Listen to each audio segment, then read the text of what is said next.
China పర్యటనలో ప్రధానమంత్రి మోడీకి ప్రత్యేక గౌరవం. బీజింగ్. చైనా పర్యటనలో ప్రధానమంత్రి నరేంద్ర మోడీకి అపూర్వ స్వాగతం లభించింది. షాంఘై సహకార సంస్థ స్కో సదస్సు సందర్భంగా రష్యా అధ్యక్షుడు వ్లాదిమిర్ పుతిన్, చైనా అధ్యక్షుడు జిన్పింగ్లతో మోడీ ఒక వేదికపై నిలబడి చారిత్రాత్మక క్షణాన్ని పంచుకున్నారు.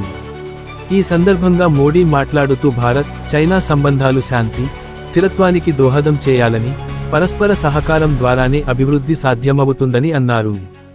స్కో వేదికపై మోడీ చేసిన ప్రసంగం అంతర్జాతీయ వర్గాల్లో ప్రాధాన్యత పొందింది. నూతన ఆర్థిక విధానాలు, వాణిజ్య ఒప్పందాలు, వ్యూహాత్మక భాగస్వామ్యం తదితర అంశాలపై చర్చలు జరిగాయి. భారత్, చైనా, రష్యా దేశాలు ప్రపంచ స్థాయి ఆర్థిక వృద్ధికి కీలకమని మోడీ పేర్కొన్నారు.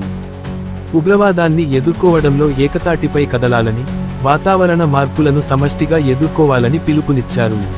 సదస్సు అనంతరం మోడీ, జిన్పింగ్ మధ్య ద్వైపాక్షిక సమావేశం జరగగా, సరిహద్దు సమస్యలు, వాణిజ్య అంశాలు చర్చించబడ్డాయి. భారత్, చైనా సంబంధాలు సానుకూల దిశగా సాగాలని ఇరువురు నాయకులు ఆకాంక్ష వ్యక్తం చేశారు.